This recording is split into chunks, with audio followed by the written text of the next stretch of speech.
150 அரிசிக்கான அளவுகள்: ஒரு பட்டை, கிராம்பு, சோம்பு, 3 அன்னாசி மொக்கு. இதில் நீங்கள் ஒரு அன்னாசி மொக்கு கூட வச்சுக்கலாம். இது கொஞ்சம் வாசம் அதிகமாக தான் இருக்கும். இதில் கொஞ்சம் கூட்டி குறைச்சிக்கோங்க. இப்போ சாதத்தை வேக வச்சுக்கலாம். புழுங்கல் அரிசி தான். கடுகு, உளுந்தம்பருப்பு, கடலைப்பருப்பு கொஞ்சம் 20% அனல்லே வறுத்து விடுறோம். கடலைப்பருப்பு ஒரு 60% ஃப்ரை ஆனோன்னு உளுந்தம்பருப்பும் போட்டுக்கிறோம். அதுவும் ஃப்ரை ஆனோன்னு 2 மிளகாயை கிள்ளி போடுறோம். சிம்மிலே தான் இருக்குது. ஒரு கைப்பிடி பெரிய வெங்காயம், ஒரு பச்சை மிளகாய், கண்ணாடி பதத்தை தாண்டினோம். மெரூன் ஷேடு கிட்டத்தட்ட வரணும் வெங்காயம்.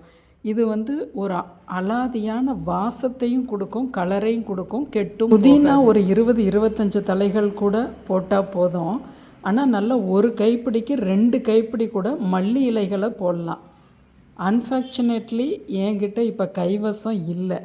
நீங்கள் 2 கைப்பிடி வரையிலும் மல்லி இலை போட்டுக்கலாம். ரொம்ப பிரமாதமான ருசியை கொடுக்கும். நல்லா 2 பெரட்டிடுறோம்.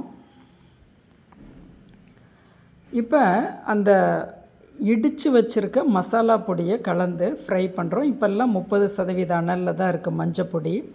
வரமிளகாய் பொடி உங்கள் காரத்துக்கு தகுந்தது போல் போட்டுக்குங்க.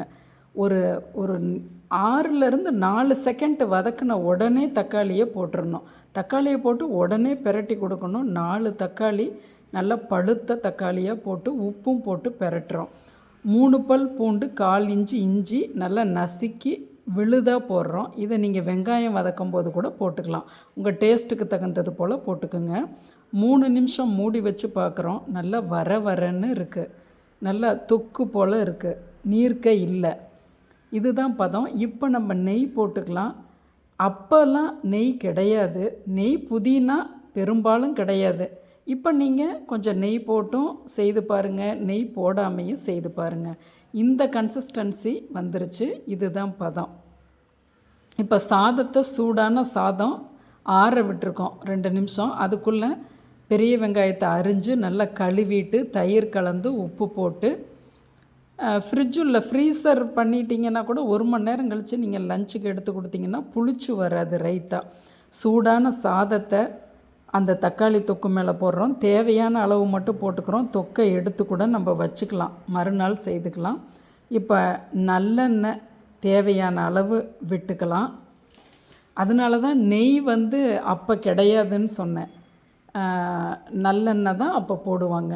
பாருங்கள், இது போல் அட்டகாசமாக இருக்கும். நல்ல 2 மணி நேரம் ஊறி வந்ததுன்னா ரொம்ப பிரமாதமாக இருக்கும். முன்பாட்டில் செஞ்சோன்னா எல்லாருமே அதை சாப்பிட்டு தான் ஆகணும். இது விருப்பமானவங்களுக்கு நம்ம கொடுத்துக்கலாம். தக்காளி சாதம் நீங்கள் இந்த மெத்தடில் செய்யும்போது இதை கொஞ்சம் இந்த தொக்கை எடுத்து நம்ம ஃப்ரிட்ஜுள்ள வச்சுக்கிட்டோன்னா, இன்றைக்கி ஒரு நாள் தக்காளி சாதம் ஒருத்தர் கேட்பாங்க, நாளைக்கு ஒருத்தர் அதை கேட்பாங்க குடும்பத்தில். அப்படி நம்ம மாற்றிக்கிறதுக்கு இது ரொம்ப ஏதுவாக இருக்கும். புதினா போட்டு தான் ஆகணுங்கிறதில்ல. இது போல் கிளறின தக்காளி சாதத்துக்கு இதெல்லாம் 80s 70sலலாம் தக்காளி சாதம் இப்படி தான் ஒன் பாட் இல்லாமல் இது போல் தான் செய்யப்பட்டது. அது அப்போல்லாம் ஃப்ரிட்ஜ் இல்லாத காலத்தில் வெளியவே வச்சுக்குவாங்க. இன்றைக்கி ஒரு குழந்தை ஸ்கூலுக்கு கொண்டு கேட்கும், நாளைக்கு ஒரு குழந்தை கேட்கும். கொஞ்சமாக போட்டு மதியம் வீட்டில் இருக்கிறவங்களும் கொஞ்சம் பிசைஞ்சு சாப்பிட்டுக்குவாங்க. இந்த மெத்தடில் செய்து பாருங்கள், ரொம்ப அருமையாக இருக்கும். நெய் இதில் சேர்க்கறதில்ல, நம்ம இப்போ சேர்த்துருக்கோம். நீங்கள் சேர்க்காமையும் செய்து பாருங்கள், ருசி அட்டகாசமாக இருக்கும். நம் சேனலை சப்ஸ்கிரைப் பண்ணுங்கள், ஷேர் பண்ணுங்கள்.